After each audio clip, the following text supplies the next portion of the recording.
everybody, we're back with a very summary, as you can see, edition of the Short Story Is. That is the Dentsu Global Podcast, and we're here with Alejandro. Alejandro, Hello. what do you do at Adobe in a nutshell, please? In a nutshell. Yes. I'm Adobe's executive creative director on brand expression. So that means that I lead brand creative across events, partnerships, collaborations, our brand system, identity, corporate brand, all those beautiful things, Stacey, from how we manifest our brand at Max to how we're doing here at Cannes.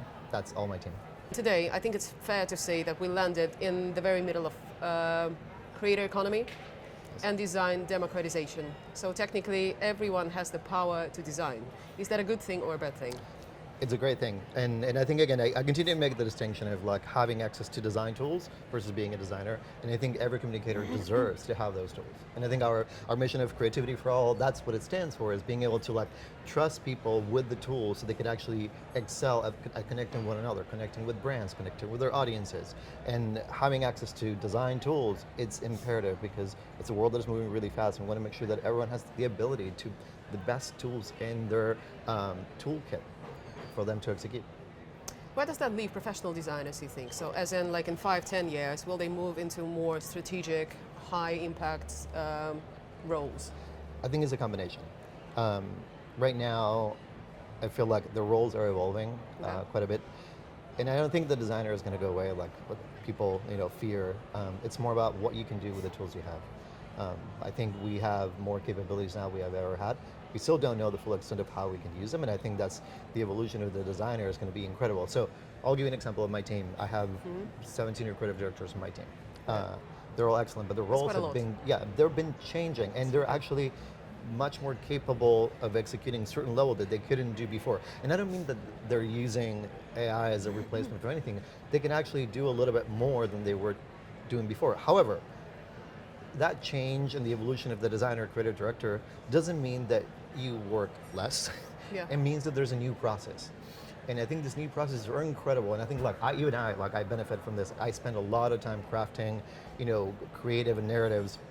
But with this new tools, I've been able to expand my ability to craft the stories and brands and experiences, but it doesn't take me particularly less time. I think it's just a different process. There's some areas in which will save you time, and that's fine because they're sort of like different tasks.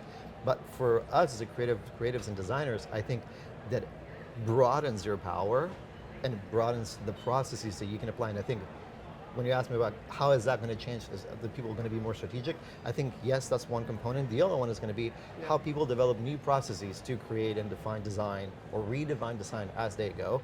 It's going to be a moving target for a while, and it's going to be amazing. I think that the evolution of design is going to be super interesting. That's an interesting one, like redefining design.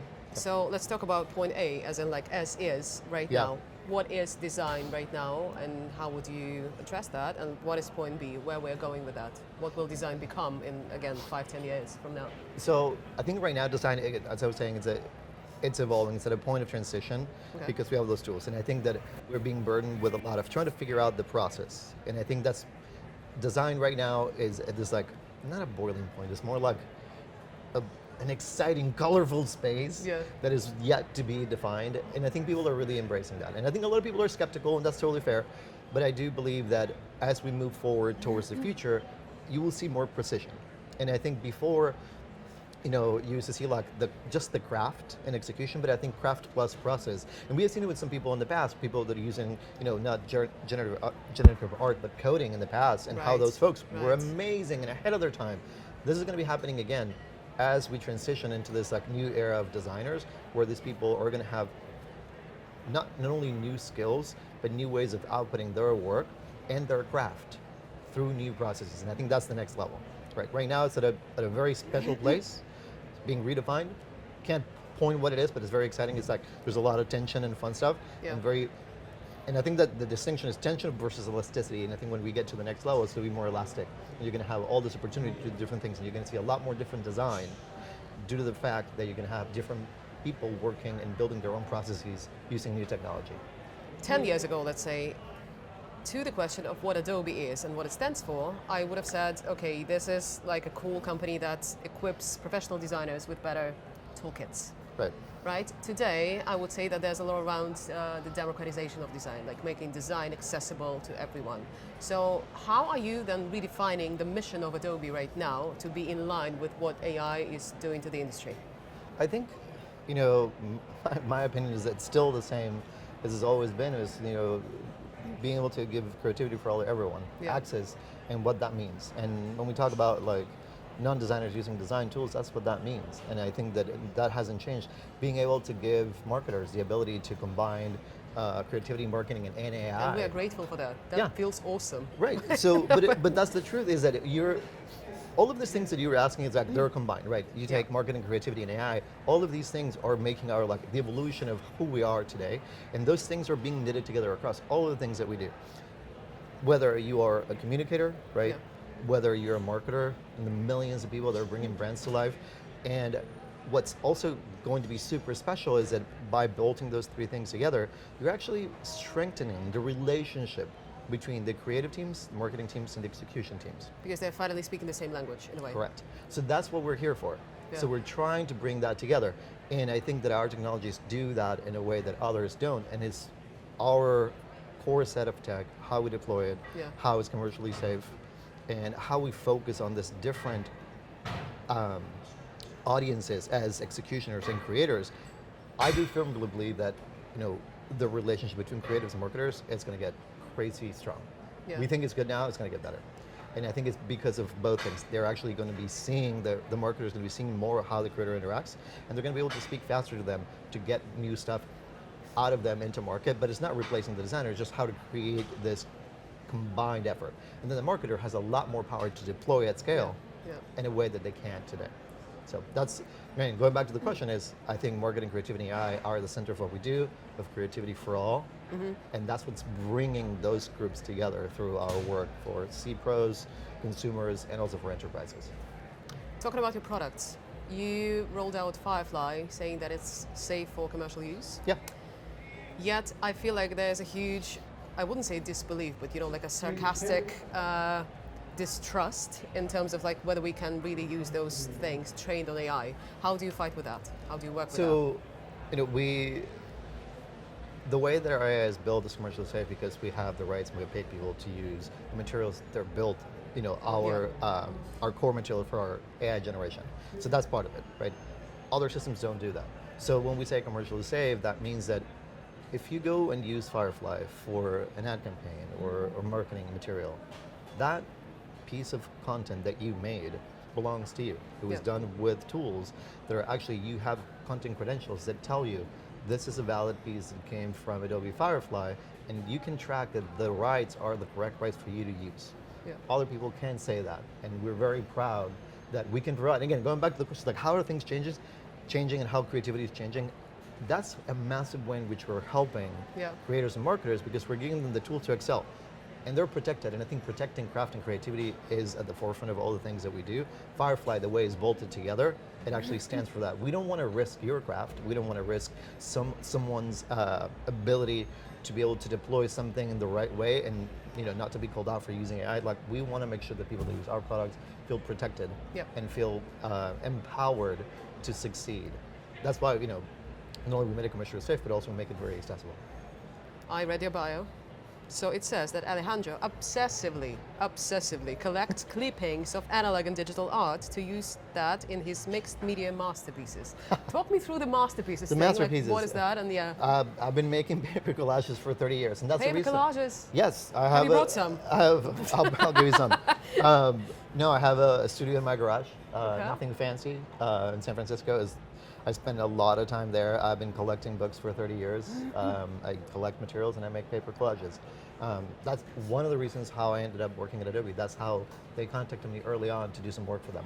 Oh, over that's the how it years. happens. So that's sort of, this has happened years ago, and I was in an ad campaign for Adobe years and years ago. So I collect materials, and I've been making collages for 30 years. And again, what's interesting about, you know, how technology is changing is that I can bring my own materials, and using AI I can extend their life or change and give them different meaning, build my own model, like custom models with Firefly. All of those things I can do with my own work, and that actually is extending how I can think and bring stuff to life. What I'm just saying is, you know, an end-all be-all tool, but actually I have 30 years of work Yeah. that I make that I can always use in a different way and feed into a new process. But yeah, I spend a lot of time collecting books and making collages. Glue, paper, and scissors. Ooh la la.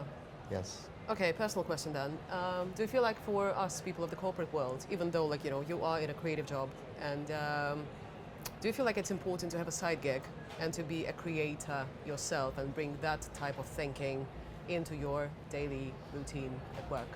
Yes. And I'll give you an answer that I've been like changing over time. When people ask me what I do, Paper collages then. no, I did change it. I tell people that I'm an artist. I just happen to have a job at Adobe. That is so nice. Because it took me a long time to really get to that point. Yeah. But again, as I was saying, like, It's about self-defining yourself. is the self-definition actually that's what differentiates me. That's what differentiates all these people that we're talking about. Like in the future with AI, like you are at the center. If you know who you are, what you do, your craft, that's what really matters. Yeah. And I think now when I realized that a new way of introducing myself was a way of acknowledging what I bring to the table Yeah. was completely different. And I do feel like I'm an artist above all things, and then I just happen to work at a company that stands for creativity, for empowering creators, and I mean, I cannot ask for a better gig. That's awesome. What's the last piece of unexpected creative work that surprised you or impressed you? A piece of unexpected creative work. I'm trying to think, oh my God, I've seen so many things. You're tripping me with this one. Yeah. Oh God. Unexpected creative work. I'm gonna butcher this name, but I can remember the name of this agency. They have done this really amazing type explorations with the UIs that your hand gets placed on a touchscreen, Okay. and they move and it recognizes your finger, and as you move your fingers, the letters are changing.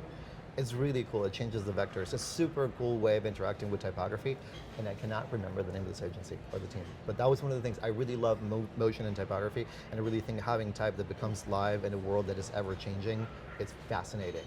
And it's just being able to like craft and having the control to do that it was beautiful. I can't remember the name of the agency, but Do you have any daily rituals or, I don't know, things to do to keep the creative juices flowing?